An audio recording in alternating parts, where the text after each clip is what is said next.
작년에 제가 거의 5배를 한 거거든요. 외국인이 우리 한국 와가지고 결제하는 게 1조 정도 된다는 거예요. 예뻐지고 도안이고 싶은 거는 본능적인 유전자에 새겨진 거라고 생각해요.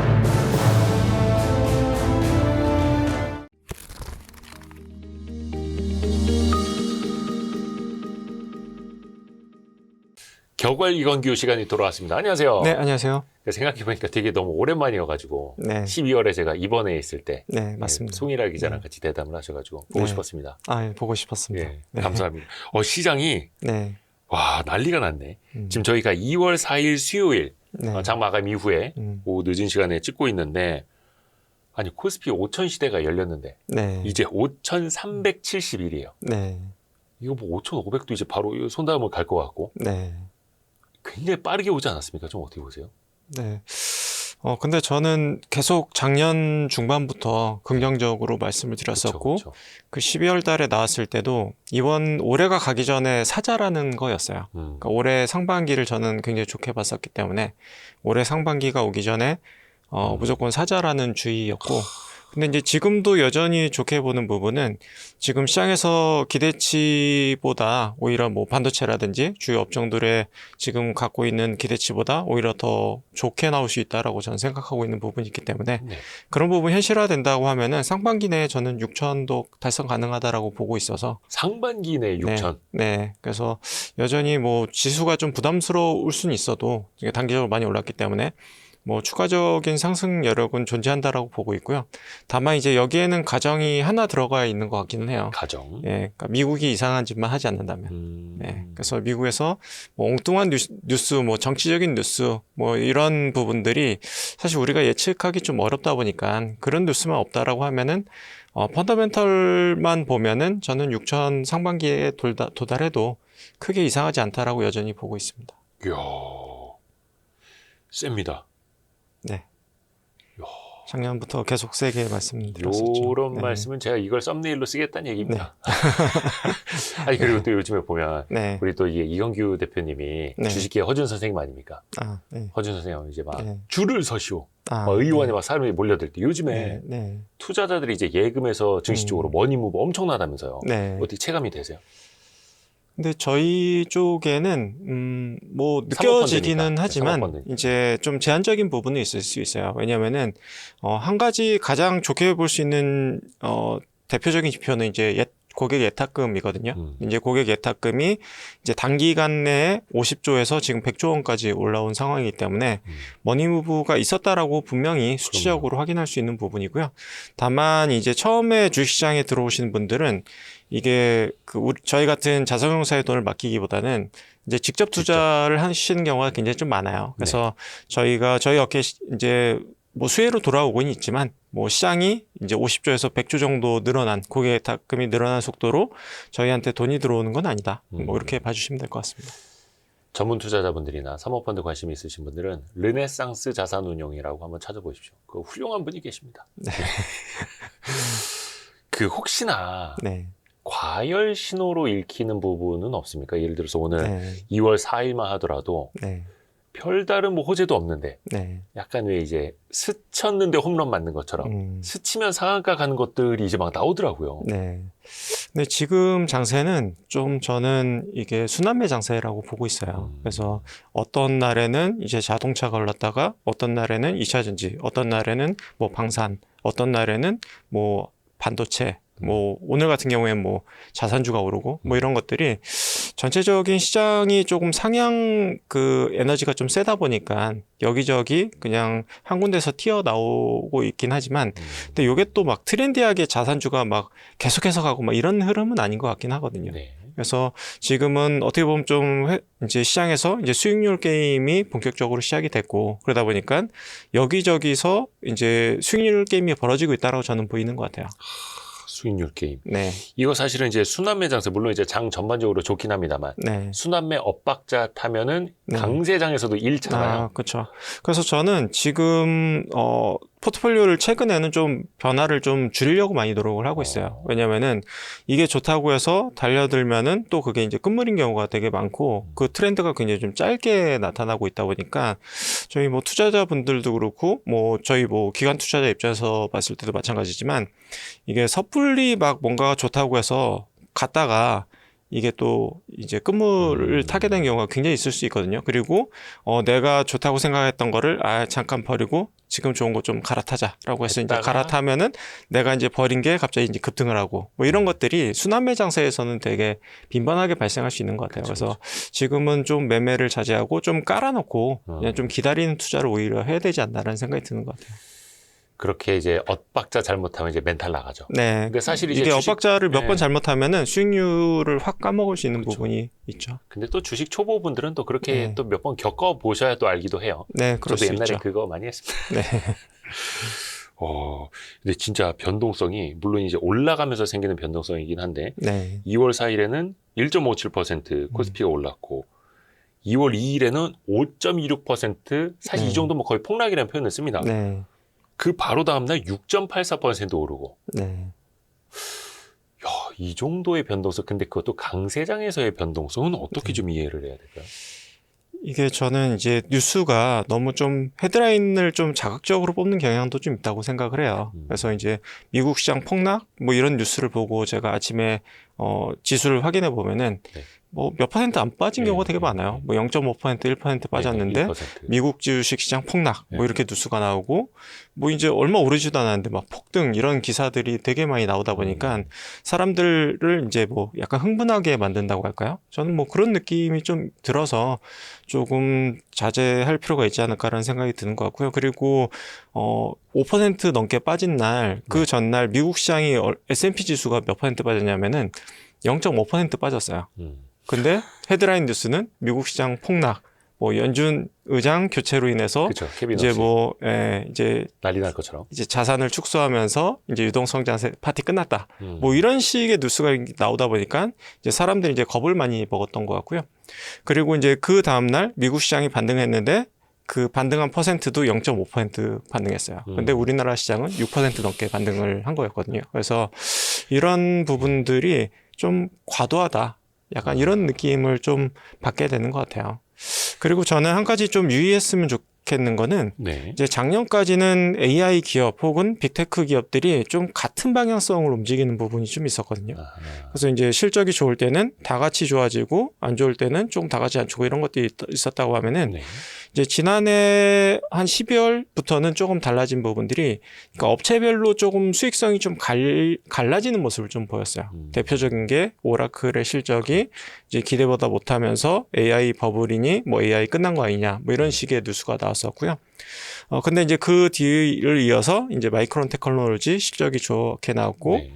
TSMC 실적 좋게 나왔고 근데 이제 마이크로소프트는 실적이 별로 좋지 않게 나오고 뭐 이런 것들이 결국에는 이제 오라클하고 마이크로소프트하고 약간 비슷한 결을 갖고 있는데 지금 이제 AI 이제 소비가 굉장히 좀 많이 증가하다 보니까 데이터량이 증가하다 보니까 이제 캐펙스에 대한 투자 금액이 엄청나게 많이 증가하면서 이제 재정적인 부담이 엄청나게 커졌어요. 그런 기업들 같은 경우에는 네. 그와 반면에 이제 경쟁이 그쪽 부분에서 이제 경쟁이 좀 심화가 되면서 이제 애저 사업이라든지 뭐 이런 그 사업들이 클라우드 사업이죠. 클라우드 사업이 이제 대표적으로 좀 경쟁이 좀 심화된 부분이 좀 있기 때문에 그 두 기업은 조금 다른 업체들하고 좀 차별적인 모습, 좀 상대적으로 좀 안 좋아지는 모습을 보였다라고 생각이 되는데 이걸 이제 확대 해석해서 이제 AI가 다 버블이고 AI는 다 안 좋아질 거라고 해석을 할 필요는 없는 것 같거든요. 근데 이제 지금 시장은 한 개 회사가 실적이 나올 때마다 막 환호했다가 막 이거를 막 크게 막 이게 안 좋게 생각을 했다가 이런 부분들이 좀 반복되는 느낌이 좀 있어서 그런 부분들은 이제 앞으로는 좀 기업체별로 좀 따로 봐야 된다라는 부분을 저는 좀 강조해서 말씀드리고 싶고요. 마지막으로 이야기 드리고 싶은 부분은 지금 글로벌하게 봤을 때 가장 좋은 섹터는 반도체였어요. 예. 반도체예요, 지금도. 지금도. 왜냐면은 샌디스크도 올해 연초 대비했을 때 지금까지의 수익률이 100% 정도, 올해 연초 대비해서 100% 정도 올랐고요. 마이크론 테크놀로지도 40% 정도 올랐어요. 그래서 네. 이제 굉장히 좀 차별화되고 가장 좋은 섹터는 이제 메모리다라고 이야기를 드릴 수 있을 것 같은데요. 근데 이제 M7 기업들, 이제 미국의 대표적인 빅테크 기업들은 오히려 지금 반도체 가격이 오르면서 이제 설비 투자 부담이라든지 아니면은 원가 압박들이 좀 더 커지고 있는 것 같거든요. 그렇기 때문에 M7 기업들의 마진이 압박되기 시작했다라는 이야기는 반대로 우리나라 반도체 기업들의 수익이 더 좋아지고 있다라는 것을 이야기할 수 있는 부분도 있어요. 반도체 비싸게 사가야 되니까. 네, 그렇죠. 그래서 미국에서 이제 들려오는 뉴스에 대해서 좀 차별적으로 이게 어떤 의미를 갖고 있는지에 대해서 조금 더 심도 있게 생각을 해보고 투자했으면 좋겠다라는 생각이 드는 것 같습니다. 근데 사실 어떻게 보면 이제 말씀 중에도 있었습니다만 뭔가 헤게모니까지는 아니겠습니다만 수익에 대한 기대감 혹은 우려가 소프트웨어는 좀 우려, 네. 하드웨어는 기대. 네. 얘들은 돈을 계속 써야 하고 네. 하드웨어 쪽은 돈을 계속 벌고 있고. 네, 그렇죠. 근데 이제 우려는 그거죠. 이들이 과연 얼마나 투자를 지속할 수 있을까? 네. 올라가는 반도체 가격을 얼마나 감내할 수 있을까? 네. 이건 좀 어떻게 봐야 될까요? 굉장히 좀 어려운 이야기인데요. 근데 이제 저는 TSMC 실적 발표에서 조금 힌트를 얻었던 부분이 네. TSMC가 실적 발표를 하면서 했던 이야기가 이제 우리의 클라이언트들은 굉장히 리치하다라고 이야기를 돈 했거든요. 많다. 예. 그래서 이제 뭐 테슬라가 됐던 메타가 됐던 지금 빅테크에서 캐펙스를 주도하는 기업들이 사실 이제 돈이 충분히 많기는 해요. 그래서 거기에 대한 우려감은 조금 제한적일 수 있지 않을까라고 생각이 드는 부분이 있는 것 같습니다. 지금 계획된 부분은 전혀 수정된 부분은 없습니다. 뭐 예를 들어서 메타처럼 회사채를 찍어서라도 투자는 해야 되고 네, 투자를 또 줄일 수는 없고 네, 마이크로소프트 그 지난주에 주가 하루 10% 급락한 날도 있었는데 결국에는 투자 계속 많이 한다고 하니까 좀 시장에서 부정적으로 봤던 거잖아요. 네. 근데 그건 어쩔 수 없다는 거죠. 근데 이제 그 마이크로소프트는 조금 부담을 느낄 수 있지만 예를 들어서 테슬라라든지 뭐 이제 특정 기업들마다 좀 달 것 같고요. 그리고 또 한 가지는 투자에 대한 어떤 당위성이라고 할까요? 이제 목적 의식이 좀 더 강할수록 그런 부분들은 뭐 부채를 조달을 하든 뭐 자본을 추가적으로 도입을 하든 그 스케줄에 사실 영향이 그렇게 크지는 그러니까 그게 흐트러뜨리진 않을 것 같아요. 그 갈 길은 간다. 갈 길을 계속 네. 가야 되는 부분이 왜냐하면 이게 투자가 지연되면은 네. 그냥 AI 순위에서 밀려날 수밖에 없어요. 그래서 지금은 그 누구도 먼저 내려올 수 없는 상황이고 저는 이제 다른 데서도 이제 계속 얘기했던 게 AI는 버블이 아니라 그냥 치킨 게임 중이다라고 계속해서 이야기를 들었거든요. 갈 수밖에 없다. 네, 그냥 누구 먼저 내리면은 그 사람이 지금 루저가 되는 시장이에요. 그렇기 때문에 누구 하나도 내릴 수가 없는 시장이다. 적어도 2, 3년간은 계속 달릴 수밖에 없다. 저는 이렇게 보고 있습니다. 한 10여 년 전에는 반도체 기업들의 치킨 게임 덕분에 네. 어떻게 보면 이제 반도체를 사가는 고객사들은 좋았던 네, 거고 네, 그렇죠. 싸게 파니까 네, 지금 완전 달라졌네요. 네, 지금 완전히 반대로 된 상황이죠. 네. 이 반도체에 대해서 조금 더 여쭤보면 네. 그 최근에 보면은 삼성전자도 그렇고 하이닉스도 그렇고 실적에 대한 컨센서스, 네. 기대, 눈높이가 계속 올라가요. 네, 거의 이제 세수하고 이게 자고 일어나서 세수하고 오면은 숫자가 또 올라가 있어. 네, 제가 요거는 2월 3일 기준으로 뽑아본 건데 네, 삼성전자 26년 영업이익 컨센이 160조가 넘어섰습니다. 네, 27년은 177조. 네. 이거 컨센이에요, 중간가. 네. 계속 상향되는 이 추정치가 또 계속 올라갈 거라고 봐야 하는 건지 네. 좀 이거 어떻게 판단하고 계세요? 이거는 정말 누구도 사실은 이제 알 수 없는 지나봐야지 아는 부분이 있긴 하지만 네. 이게 개연성으로 봤을 때는 작년 4분기부터 반도체 가격이 급등하기 시작을 했고 그 부분이 올해 1분기, 2분기 본격적으로 반영이 되기 시작을 할 거이기 때문에 저는 지금 추정치가 이제 과거에 뭐 삼성전자가 얘기했던 거는 영업이익 100조 원 정도 네. 그리고 이제 시장의 컨센서스가 한 120조 원 정도가 됐었고요. 1분기 영업이익 추정치가. 1분기. 근데 이제 그러니까 1분기에 있었던 26년 연간 실적이요. 네. 근데 이제 불과 한 보름 한 달 정도 내에 적극적으로 상향 조정이 돼서 지금 160조 원까지 올라온 거였고요. 그러니까 이게 한 달도 안 돼서 3, 그렇죠. 40조의 눈높이가 올라갔는데 네. 사실 영업이익 3, 40조면 삼성전자 과거 거의 1년 동안 벌던 영업이익 아닙니까? 네, 그렇죠. 근데 이제 이게 저는 그럼에도 불구하고 지금의 반도체 가격 상승분을 감안했을 때는 네. 저는 여전히 상반기 내에 서프라이즈가 나올 가능성이 높다라고 보고는 있어요. 왜냐면은 지금 특히나 이제 모건 스탠리 같은 경우에는 약간 굉장히 서프라이즈한 얘기를 하고 있거든요. 그러니까 올해 삼성전자의 영업이익 추정치는 245조 원이다. 이렇게 이야기를 하고 있고 내년에 245조요? 내년에 영업이익 추정치를 300조 원 넘는다라고 보고 있어요. 원래 거기가 반도체의 겨울 온다고 맨날 하던데 아닙니까? 그래서 이거는 저는 이게 너무나 서프라이즈해서 안 될 거라고 보고 있어요. 그래서 이제 예를 들어서 162조 원 컨센서스보다는 높고 당연히 245조 원보다는 낮을 거다라고 보고는 있거든요. 근데 만약에 정말 245조 원을 찍는 순간 미쳤죠, 지금은 그냥 스트롱바이 해야 되는 구간이에요. 물론 이제 모건 스탠리가 예전에 그 겨울이 온다 때문에 임팩트가 강하긴 합니다만 네. 그 뒤로 틀리기도 많이 틀렸어요. 거의 맞춘 적은 없어요. 네. 물론 이제 애널리스트 컨센서스라는 건 평균값이고 네. 그러니까 당연히 낮게 쓰는 사람도 있고 위에 높게 쓰는 사람도 있고 한데 네. 물론 이제 어디가 이제 앞서가는지는 모르겠습니다만 만약 그게 실현이 된다면 네. 지금은 거의 뭐 지구상 최강의 기업 되는 거 아닙니까 그럼? 그렇죠. 그래서 지금 그 근거가 뭐냐면은 반도체 가격이 계속해서 앞으로 오를 거고 그 반도체 가격 오른 가격을 이 재무제표에 넣어서 예. 모델링을 하면은 그렇게 나올 수도 있어요. 왜냐면은 삼성전자 기준으로 봤을 때 지금 컨센서스가 영업이익률 기준으로 33% 정도의 예. 이제 추정되어 있는 숫자가 162조 원이거든요. 근데 만약에 반도체 부분의 영업이익률이 전체적인 사업의 영업이익률을 훨씬 앞서기 때문에 전체 전사 영업이익률이 만약에 50% 도달한다라고 하면은 그래서 나오는 숫자가 245조 원이에요. 그러니까 이 마진이 어떻게 네. 되느냐에 따라서 네. 그래서 완전히 황된 이야기는 아니지만 그렇게까지 가능해? 라고 생각되는 수치이고 근데 이제 저는 그 중간 어딘가에 있을 거다라고 보고는 있어요. 162조 원도 저는 약간 과소평가되어 있다라고 보고 있어요. 하이닉스 4분기 실적 발표 될 때 네. 이익률 엄청 높았잖아요. 네. 거기서 더 올라간다. 거의 10에서 20% 정도 더 올라간다. 이렇게 보고 있는 거죠. 그러면 모건 스탠리의 말대로 26년 영업이익 240조 원이 가능하다는 이제 계산이 나온다. 계산적으로는 이제 계산적으로. 그렇게 나온다. 이렇게 보면 될 것 같아요.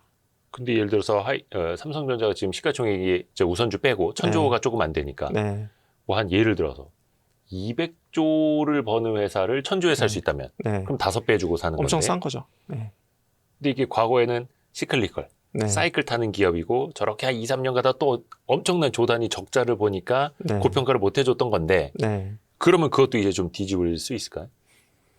지금 최근에 이제 뉴스들을 보면은 그 어떤 기대치를 좀 높여주는, 좀 강화시켜주는 이제 이야기들이 좀 나오고 있는데, 네.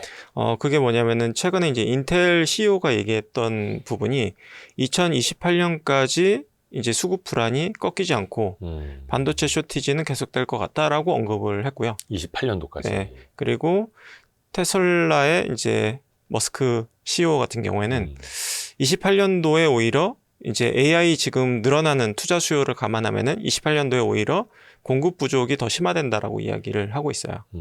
그래서 이게 누가 맞을지는 뭐 시간이 지나봐야지 알 수 있는 부분이겠지만 지금 최근에 오히려 이야기들이 더 강화가 되고 있다라고 저는 이렇게 이해가 되는 것 같아요. 공급 부족에 네. 대한 걱정? 네. 그러니까 이거는 그러면은 그거네요. 단기간 안에 반도체 공급 부족이 풀릴 거다. 네. 반도체를 덜 사갈 거다. 반도체 가격 떨어질 거다라고 말하는 빅테크들은 이제 없다는 거잖아요. 지금은 없죠.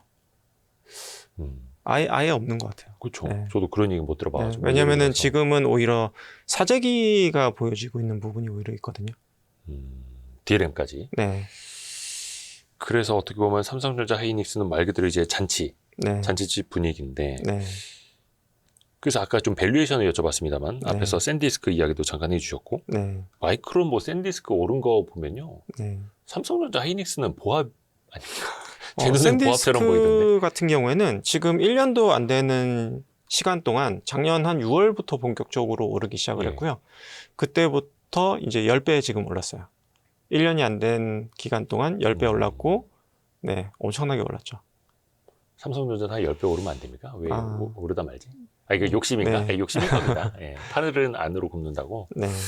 근데 이제 추가적인 상승 여력은 저는 있다. 아니 왜냐면 이렇게 이제 보고 샌디스크는 있고요. 예전에 웨스턴 디지털 거기서 이제 네. 분사돼서 SSD 중심으로 하는 회사고 네, 그냥 그거 하나 하는 회사잖아요. 그렇죠. 그거 하나 하고 캐파가 있죠. 그렇게 네. 크지도 않고 물론 이제 확장한다고는 합니다만 그 네. 기대감이 있겠습니다만 뭐 하이닉스, 삼성전자가 낸드 쪽 물량은 훨씬 더 많은데 네. 제가 알기로는 네. 한국에 있어서 그런 겁니까?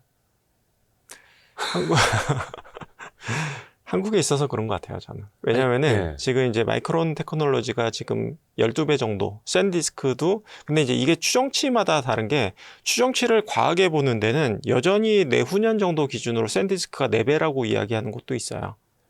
PER 4배. 네, PR 아직까지 10배 올랐지면 4배다라고 이야기하는 샌디스크 곳이 실적은 있고, 더 가파르게 오른다. 내년까지 더 급격하게 오른다라고 보면은 4배라고 보는 거고, 근데 이제 올해 기준으로 그냥 합리적인 수준으로 보면은 마이크론 테크놀로지, 샌디스크 두 회사 모두 다 한 12배 정도 수준으로 보면 맞을 것 같아요. 근데 이제 삼성전자는 올해 뭐 추정치 기준으로 지금 8배.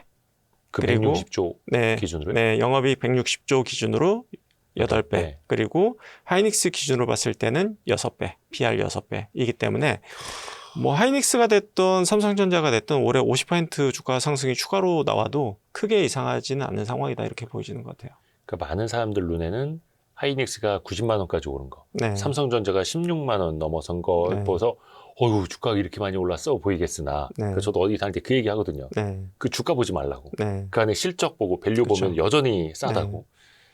근데 이제 만약에 이제 모건 스탠리 기준으로 실적이 나온다고 하면은 지금 뭐 3배, 4배일 수도 있는 거죠. 하이닉스 같은 경우에는. PER이. 네. 그러니까요. 뭐 1년에 한 3, 40조 예상되는 회사를 시총 500조 원에 사는 것보다 네. 160조, 200조 예상되는 회사를 시총 1000조에 사는 게 더 싸게 사는 거잖아요. 네, 그렇죠. 그 얼마 전에 하이닉스 투자한 미국의 헤지펀드, 이름 기억 안 나는데 거기서 그런 얘기 했더라고요. 빨리 네. 미국에다 ADR 상장하라고 막. 그러면은 저는 굉장히 의미 있는 변화가 생길 것 같아요. 왜냐면은 지금 마이크론 같은 경우에는 사실은 이제 삼성전자한테 이제 HBM에 대한 마켓쉐어를 엄청나게 지금 뺏기고 있는 상황이거든요. 그리고 HBM4에 들어갔을 때도 삼성전자한테 엄청나게 마켓쉐어에서 밀리게 될 것 같아요. 이제 막 경쟁 구도로 가니까요. 경쟁 구조로 가고 있고 삼성전자가 이제 기술적인 결함이라든지 이제 수율이라든지 이런 것들을 많이 잡아놓은 상태이기 때문에 오히려 지금 마이크론은 쫓기는 입장이 됐거든요. 그럼에도 불구하고 이제 제가 계속 이제 재작년 얘기했던 게 네. 이제 하이닉스가 1등 사업자고 2등이 마이크론이고 삼성이 이제 3등이다. 이제 네. 디램에 한해서는 삼성은 네. 3등 회사입니다. 네. 그 얘기를 강력하게 했었고 주셨었죠. 이제 재작년에 이제 저는 하이닉스 무조건 사야 된다라고 맞아요, 계속 강력하게 이야기를 들었었죠. 근데 이제 지금은 좀 마이크론은 명백한 3등이 된 것 같아요. 지금은. 그리고 HBM4도 제일 늦게 들어갈 것 같고 마켓쉐어도 제일 적게 차지할 것 같거든요. 이제 삼성이 원래 캐파는 제일 많았고 HBM4도 이제 따라왔고. 네. HBM4에서는 이제 오히려 따라온 게 아니라 능가 앞서가는. 하는 부분이 발생을 할 거이기 때문에 그렇게 봤을 때는 마이크론 12배 받으면 삼성전자 하이닉스는 밸류에이션을 사실은 거기에 준해서 받는 게 맞아요. 근데 만약에 하이닉스가 미국 시장에 상장된다라고 하면은 이게 마이크론 대비했을 때 굉장히 싸 보일 거거든요. 하이닉스가. 이제 글로벌하게 봤을 때 HBM 넘버원 사업자인데 마이크론보다 훨씬 더 잘하고 이익률도 더 좋고 더 잘하고 기술력도 앞서 있는데 어떻게 보면 밸류에이션을 보면은 절반 정도 수준이라고 봤을 때는 미국에 상장되면 상당한 뭐 투자자들의 관심을 끌 수 있지 않을까라고 보고 있고요. 그렇죠. 그래서 이제 미국 주식 ADR의 가격 상승이 결국에는 우리나라 본주의 가격 상승도 약간 좀 이끌 수 있지 않을까라고 보고 있어서 뭐 저는 상당한 호재가 되지 않을까라고 보고 있습니다. 만약에 현실화됐을 경우에. 하이닉스도 뭔가 생각은 하고 있겠죠. 뭐 보도된 거. 네, 하고 싶을 거예요. 네. 100% 부인하지도 않았고. 네. 얼마 전에 그 최태원 회장님 어디 인터뷰 기사 보니까 시가총액 네. 목표 2,000조라고. 네. 이제 700조가 안 되고 650조 정도 되는데 네. 2,000조. 그러면은 당연히 이제 실적 올라서는 것뿐만 아니라 네. 밸류에이션, 멀티플이 또 달라지는 재평가되는 네, 것도 같이 봐야 그래야죠. 되는 걸 테고요. 그래서 어느 날 삼성전자 하이닉스가 지금보다 주가 2배 이상 올라도 사실은 이상할 게 없다라는 거죠. 2배까지는 몰라도 네. 50% 정도 오르는 거는 크게 이상하지 않다. 좋습니다. 그리고 참 작년부터 사실 이근규 대표님이 반도체 삼성전자, 하이닉스만 말씀해 주신 게 아니라 소부장 기업들, 네. 특히 장비 기업들도 말씀해 주셨잖아요. 네. 실제로 많이 올랐습니다. 장비 기업들 많이 오르긴 했는데 저는 이제 두 가지가 좀 복합돼서 나타났다라고 보고 있는 부분이 네. 이게 장비 쪽에 이제 하이닉스가 됐든 삼성전자가 됐든 마이크론이 됐든 이제 설비 투자 규모에 대한 상향 조정이 분명히 일어나고 있는 상황이고요. 네. 이제 그 부분은 이제 예측할 수 있는 부분들이었던 것 같고요. 다만 우리가 이제 예측할 수 없었던 부분은 이제 코스닥 활성화 정책 내지는 개인들의 수급 유입으로 코스닥 시장이 엄청나게 올라갈 거라고 생각하지는 못했던 것 같아요. 근데 최근에 주가 상승, 이제 반도체 기업들의 소부장들의 주가 상승은 코스닥 기업들이 좀 많다 보니까 이제 코스닥에서 이제 알짜 기업을 찾다 보면 그나마 알짜 기업들이 이제 반도체 관련된 기업들이 많거든요. 네. 그래서 이제 수급적으로 약간 우호적으로 좀 작용한 부분도 있는 것 같다라는 생각이 드는 것 같고요. 그리고 이제 마지막으로 좀 검증받을 만한 부분은 소부장, 그러니까 확실히 이제 삼성전자, 하이닉스, 마이크론 설비 투자 증가할 건데 네. 과연 국내 업체들이 거기와 동일한 수혜를 볼 것이냐에 대해서는 저는 업체마다 좀 다를 것 같다는 생각이 조금 달라진 부분이에요. 뭐냐면은 기존에는 조금 이제 기술이 조금 더 이제 상대적으로 성숙되어 있다 보니까 이거를 이제 국산화 니즈 혹은 원가를 좀 낮추려고 하는 니즈가 좀 있었는데 지금은 이제 기술 리더십을 빠르게 가져가야 되는 상황이기 때문에 예. 오히려 이제 미국 장비 업체들이 많이 채택되는 느낌은 좀 있는 것 같아요. 그러니까 국내 장비 업체들보다. 그래서 이제 국내 장비 업체들이 지금은 다 비슷하게 움직일 수는 있을 수 있어도 한 6개월 정도 지나면은 업체별로 되게 많이 갈리게 될 것 같아요. 실적적인 측면에서. 그래서 이제 국내 기업들 혹은 이제 마이크론의 마켓쉐어를 유지하거나 증가시킬 수 있는 반도체 장비 소재 업체인가를 조금 더 자세히 들여봐야지만이 조금 더 다른 모습을 좀 보일 수 있지 않을까라는 생각이 드는 것 같아요. 그러니까 그거는 종합 반도체 기업이 네. 뭐 한 2년 뒤 사이클을 보면서 증설을 하는 거라면 국산 장비들도 같이 하면서 하겠지만 네. 지금 당장 바로 찍어서 바로 만들어야 되는 좀 급한 측면이 있어서 뭐 미국 장비 지금은 선호한다는 이제 건가요? 미세화 공정에서 지금 속도를 계속 엔비디아에서 이제 속도를 높여라라고 채찍질을 하고 있는 상황이고 그 속도를 맞추려고 하면은 리스크를 짊어질 수는 없는 것 같아요. 조금 더 이제 검증된 장비를 쓸 수밖에 없고 그러면은 미국 장비를 쓸 확률이 꽤 높아지는 게 아닌가라고 보여지고 있어서 그래서 업체별로 좀 다르게 수혜가 나타날 것 같다라고 그러네요. 보여지는 것 같아요. 그러니까 하이닉스도 많이 자랑을 했던 게 우리가 엔비디아가 요구한 것보다 몇 네. 개월 더 빨리 공급해줬다. 네. 이런 것처럼요. 네. 근데 이제 하이닉스가 이제 이야기했던 부분이 한 두세 달 전에 맞을 수는 있어요. 근데 지금 버전은 이제 엔비디아에서 계속해서 이제 스펙을 더 상향 조정해서 그러면 그렇죠. 요거 맞춰줘. 그게 이제 달성이 되면 그럼 이렇게 좀 더 빨리 해줄래? 이런 식으로 계속해서 이제 앞당기고 있는 상태이기 때문에 속도를. 그래서 이제 그거를 맞추기에 되게 버거운 상황이다라고 보여지는 것 같아요. HBM 쪽에서요. 네. 욕심쟁이네요. 예. 좋은 이제 엔비디아 같은 경우에는 조금 더 이제 차별성 있는 제품으로 좀 가격이 좀 높다 보니까 고객한테 설득시키기 위해서는 우리 회사 제품이 월등히 좋고 효율성이 좋다. 값은 비싸지만 효율성이 좋다라는 거를 강조하려고 보면은 결국엔 속도가 빨라야 되는 부분이 있거든요. 그러면은 당연히 그 HBM이 병목 현상을 또 풀어줘야 하고. 네. 어떻게 보면 이제 서로 공생 관계에 있으나 이것도 네. 이제 그 스펙을 또 시간에 맞춰서 채워주는 게 또 쉬운 일은 아닌데 뭐 하여튼 네. 그게 이제 챌린지가 되는 거죠. 네. 반도체 이야기 좀 들어봤고요. 네. 그리고 제가 마지막으로 한 가지 드리고 싶은 부분은 마지막이라뇨 벌써? 네. 아니 반도체 관련해서 반도체. 가슴이 철렁했습니다. 이 부분은 뭐 저도 뭐 예. 이제 공학자가 아니고 네. 이제 업계 관계자가 아니다 보니까 그러니까 뭐 정확히 알 수 없는 부분도 있어요. 근데 이제 현재까지의 이제 이야기가 나오는 부분들을 좀 종합을 해보면은 좀 삼성전자가 굉장히 그 기술력이 많이 올라온 것 같아요. 그 부분이 뭐냐면은 HBM3E까지는 네네. 삼성전자가 이제 엔비디아 납품하는 비중이 되게 낮게 차지했던 부분들 그리고 이제 중국에 납품되는 이제 저가형 제품에만 HBM이 들어갔던 그런 부분들이 있었지만 HBM4부터는 완전히 달라진 것 같아요. 그러니까 삼성전자가 이제 HBM 쪽에서 좀 뒤처져 있다 보니까 조금 모험을 걸었던 부분들이 이제 하이닉스랑 마이크론은 이제 원B 공정 베이스로 네. 미세화 공정 원B 공정 베이스로 이제 HBM4를 만들기 시작을 했었고, 근데 이제 삼성전자는 원C 베이스로 HBM4를 설계를 했었는데요.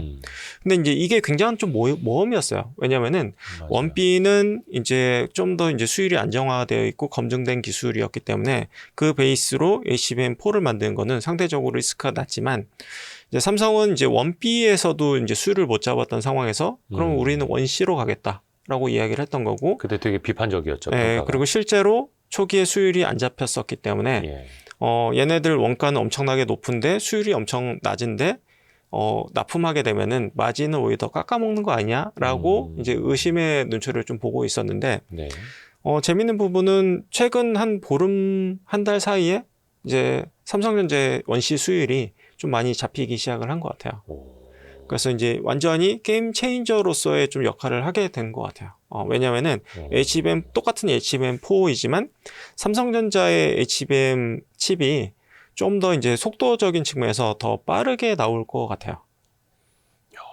속도도, 네. 수율도. 네, 그게 이제 보통 이제 엔비디아에서 이제 요청했던 게 이제 10기가 bps 이제 단위로 보면은 뭐 10.75로 요청했다 뭐 이런 얘기도 있지만, 네. 뭐 그냥 10기가 bps라고 그냥 얘기를 하면은 네. 그거는 이제 하이닉스는 이제 설계 변경을 통해서 겨우 맞춘 것 같아요.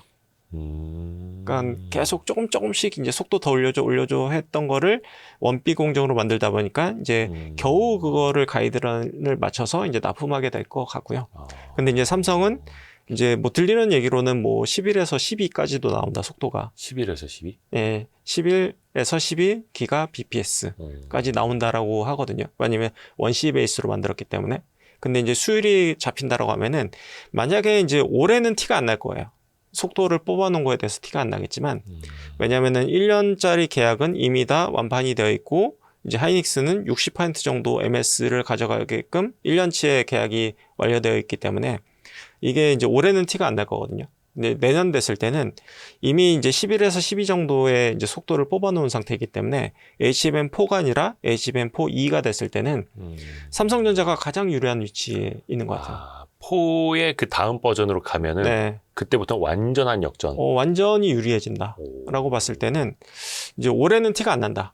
왜냐하면 올해까지는 1년치의 계약을 해놨고, 이제 그 다른 업체들도 마찬가지로 1년치 계약을 해놨기 때문에 마켓시어 변화가 크진 않고, 특히나 이제 다만 이제 보이는 거는 마이크론의 점유율의 하락은 눈에 띄게 현재부터 이미 나타나고 있는 것 같아요. 왜냐면은 뭐 이건 뭐 루머적인 수준이지만, 엔비디아가 아까 뭐 10.75 기가bps 속도를 요청을 했을 때 하이닉스는 이제 겨우 맞췄고, 삼성전자는 조금 넉넉하게 맞췄고, 근데 이제 마이크론은 거기에 좀 못 미친다라는 이야기가 좀 있는 부분이 있거든요. 그래서 마이크론이 제일 못 따라가고 있는 상황이다라고 봤을 때는 내년 보면은 삼성전자가 가장 편한 상황이다라고 보이지는 부분이 있어서, 오히려 내년 됐을 때는 좀 게임 체인저 역할을 좀 할 수도 있다, 삼성전자가. 오히려 제가 이제 3등이라고까지 얘기했는데 내년에는 1등 사업자까지도 노려볼 만한 지금 좀 상황이 된 게 아닌가라고 보고 있어서 상황이 많이 바뀌었다.